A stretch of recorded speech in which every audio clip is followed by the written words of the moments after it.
Alright, y'all, I'm going to send this one out to dear basketball legend Ken Bartinsky for posting on Facebook today that everybody forgot about Pearl Harbor, because today is the,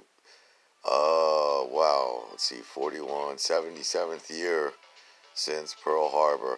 Today I have a special guest in the house, my son and the heir to the East Side, Taylorson, Jagger, Romance, in the house. Alright, so let's get into Pearl Harbor. Alright, now, the whole reason that the Japanese did this, they actually did not want to attack America. A lot of it had to do with the fact that America had Guam. It had, I think, Wake Island or Midway Island was one of its territories. And then the Philippines were smack dab in the middle of everything that Japan was doing as an empire in World War II. Actually, a lot of people think World War II started when Hitler invaded Poland. It did in Europe, but the war had already been going on for years. The Japanese were beating the shit out of everyone in the Pacific. It's like what they did to China. Today we think of China as like the big, huge superpower, and Japan's kind of like our little bitch. Like in the first part of the 20th century, it was the total opposite of that. Japan was the powerhouse, and China wasn't shit. They were like a mass China. And the Japanese just, I mean, what they did to Nanking was bad, dude. The rape of Nanking, I'm not even going to get into that on this show, but like it was an atrocity, and it's something that we don't really know about in the West too much. But anyway, you know, Japan, they owned all of the, like Vietnam, so most of the Pacific coast of China, Taiwan, they owned all the islands around Korea. They owned. What's that? A lot of Indonesia, and Dutch Indonesia was where they were getting all their oil, but they were running out of oil, and they didn't have enough like energy to keep their fleets and their aircrafts going. They did have a modern fleet. They did have a modern air force. You know what I mean? The Japanese are inventive. They're slick. They're smart. They're ingenuitive, and they went from like being a cultural medieval backwater in like the late 1800s to like by World War I they can hang with Europe. They turned shit around pretty quickly. So I mean, it was kind of like the more I did research on the show, the more I had kind of like props for the Japanese a little bit, but they knew that we were standing in their way, especially with the Philippines. The Philippines was the United States territory. Also, they wanted dominance of, they didn't want just dominance of Asia, they wanted dominance of the Pacific. And the way to control that was, I mean, Pacific Ocean is like something like 42% of the globe, itself. And the only way to control the Pacific truly is to control Hawaii. That's the key. And America had that. Like, America's sitting pretty, and Japan was kind of between a rock and a hard place. So they concocted this idea, this like little like 12-point plan. They knew they couldn't beat us in a long-term war, but they thought they could beat us in like a quick strike type thing. So what they did was they came up with this plan that they first A, hit the aircraft carriers. B, next hit all the battleships. C, hit the destroyers. Like if you've ever played the game Battleship, like all the shit that's in all the ships that are in the game Battleship, like basically like from big to little, that's what the Japanese were going after. And they also wanted to take out our planes. So and a lot of them did not want to do this. There's all kinds of like historical evidence that they were like really on the fence with this. They knew that this was gonna, like, they kept saying, we're gonna wake the sleeping tiger. We're gonna wake the sleeping tiger. They kept saying that in Japanese. And the unfortunate thing was that they still, like I said, they were still like a medieval society in like 1890. So they still had people that thought they were freaking shogun warriors living by the, Bushido. Bushido is a code, feudal code of Japan. And like that means you take your own life before you take dishonor. Like that shit's no joke to them, okay? And I'm going to get into that a little bit more as we go on. I mean, when these warriors were going out to war, they wanted to hit big targets, man. They did not want to go home. Like, their mothers and their families and shit wouldn't talk to them if they came home and brought dishonor to their family. So it was a big deal to them. It's something that's, like, hard to translate in the West. It's something that we don't really, like, get or understand, but, like, it's a big deal in Japan. Like, honor and, you know, your family and these just codes and shit like that. Like, this was something we don't understand. But anyway, so they decided upon I don't know why, I still can't figure out why they chose that particular day, December 7th of 1941. I think they had just all their ducks in a row, and they thought, like, their intelligence told them that the whole entire fleet was going to be in Pearl Harbor. So they took their aircraft carriers as close as they could, and then they sent off as many airplanes. You know, they sent two massive waves of like torpedo carrying, like, and torpedoes. You know, we take for granted the word torpedo in this day and age, but it's like, you know, back then that was like the big anti ship bomb of its age. So the first wave, you know, and our aircraft. Fortunately, our aircraft carriers were not in Pearl Harbor that day. They were out at sea. A lot of our planes were at sea, but we did have a lot of planes on the ground in Pearl Harbor. It's a big, huge army base, you know, naval and army base. So, well, naval base, I guess.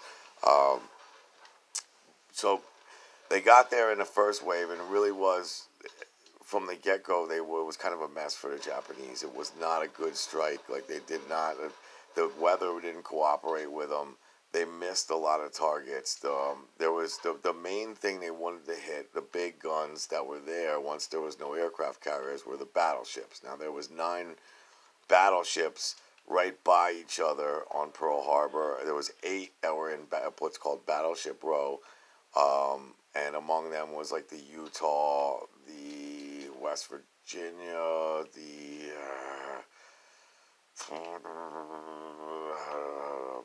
the Nevada, and then the Arizona, which is the most famous and important. We'll get to the Arizona in a minute.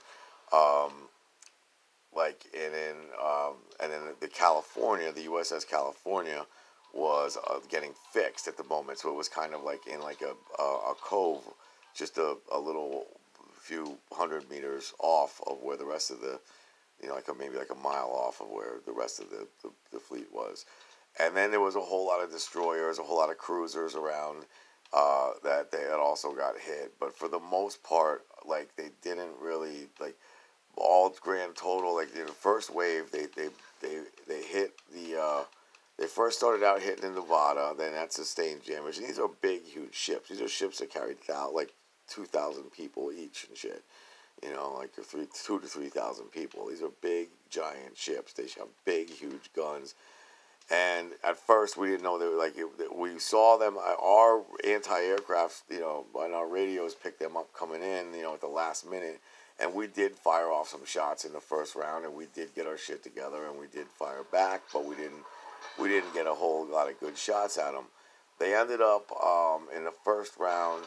Again, the California took a lot of damage, and then it went under because it was getting fixed. So all of its, like, ducts and, like, all kinds of shit was open on it, and it just went down. The Nevada split in 2. That one took some big damage, and just that went right down. And I think the West Virginia capsized. And this was all on one major island, all right? And, well, I guess, like, the main island of Pearl Harbor. Yeah, Arizona was the one that, like, that one, the Nevada capsized, I'm sorry, and the USS Arizona split in 2 almost immediately, and that took the reason that's a big deal is because that took the most lives. It took 1,176 lives, and supposedly it's still leaking, and it, like, made a mess of there's, like, real beautiful ocean there, and coral, and, you know, it's Hawaii, dude. And, like, it just made a total mess. It still leaks oil to this day, and the legend has it that, like, it will stop leaking oil when every veteran is dead, and that may just happen. Like, it's about to stop. Like, the oil's almost gone to this day. But anyway, the first round ended. They sunk, I think, 3 or 4 battleships. The grand total, they only sunk 5 battleships. The second round came, and the second round was even less successful. The torpedoes only hit like 1 battleship that time, and then like maybe 2 or 3 of these cruisers. They came after ships that they missed. They were off target. They hit the wrong shit. Like they did, everything went wrong for the Japanese on that day. So. And one of the flagship, interestingly enough, of the entire fleet was the Pennsylvania, which I believe was in dry dock at the moment. It sustained damage, but it did not. It went on. Like a lot of the ships that got hit by torpedoes went on to not only like survive, but fight like, another day in the war. But anyway, the big deal is that grand total, I think it's like 2,336 people. Military people died. I think there really only was like 70 or 80 civilian casualties that sustained it. Like it was a military strike. It was a surprise attack. But like America, like all right, after that day, like the government decided we're going to war. Like they had been we were the last people to enter World War II. Okay, December 7th, 1941. Like the war was going on full flung in Europe, and it was been going on in Asia. It was going on in Africa. It was going on shit was broiling all around the globe, and America was like, nope, nope, nope. We ain't touching this. We're chilling. Once that happened, it was like, nah, we got to do this. We have to do this. So and that's where it hit the radio wires. It hit everything. Got interrupted. It was like football games, the news, everything was just like, yo, the Japs just attacked us. It was a sneak attack. We're going to war. And like everybody wanted to, at that point, like the entire nation, they wanted to stop Hitler. These Japanese were out of pocket too. Like they were just doing shit that they shouldn't have been doing. And everybody was ready to fight. And what a great generation of people, bro. They call it the greatest generation. I don't know, man. They were pretty. This is also a generation of people that like was pretty suckers for radio. Like they believed anything they heard, they believed. I mean, this is the same generation that heard the broadcast of the War of the Worlds by Orson Welles. And they actually, Orson Welles was reading a story in 1933, I think, when most of these people were like a few years younger, and like they all thought that actually New Jersey was getting attacked by Martians. You know what I mean? Like these were pretty gullible generations. So naturally, the next day after like the news put their spin on the wire, more people than any other day in history of the world joined the military voluntarily on December 8th of 1941. Everyone if you were a man in the United States, between ages 18 and anything else, as long as you could walk, carry a stick, pull a trigger, you fucking went to the army and you joined up. That was just what all men did. Like the whole country began to empty of its men. Women had to start working in factories because there just was a shortage of men to do the work, and it was just like, it was like that, and that's how we entered World War II. So they say, now Roosevelt was the president, and he said this is a day that will live in infamy. So every year on December 7th, 1941, we must remember that we are Americans. We stood together. It was one of our darkest hours. I mean, the only thing that, to me, that trumps, that's more important is September 11th, and I believe that was done by the government. At least we know this was done by an enemy. This was done by somebody who was trying to take advantage of us and hit us from behind, and we turned around and we went into that war. Now, most of the war of the World War II, most veterans you meet, I'd say probably at least 80% of the people I've ever met that were in World War II fought in the Pacific. It's hard to find people that fought in Europe. We didn't really fight in Europe that much. You know what I mean? A small portion of our force went there. We fought in the Pacific, and from there, we now rule the world. We're the main global power of the world, and we own the Pacific. Like it's America, yeah. It's a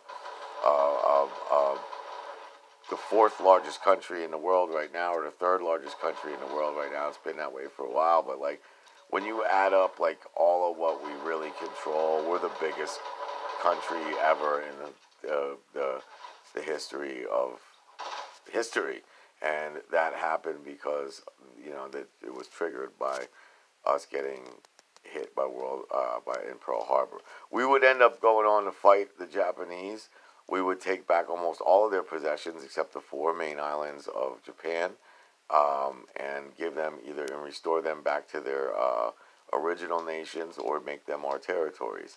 Japan would never, ever, ever again have a military that would even think of coming near us. They've been our bitches ever since we ended up dropping 2 atomic bombs on them, as everyone knows, in that war.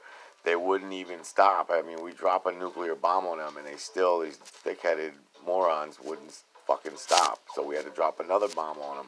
And since that day, they really, that was a hard pill for them to swallow, boy. They did not want to give up that war. They were real stubborn.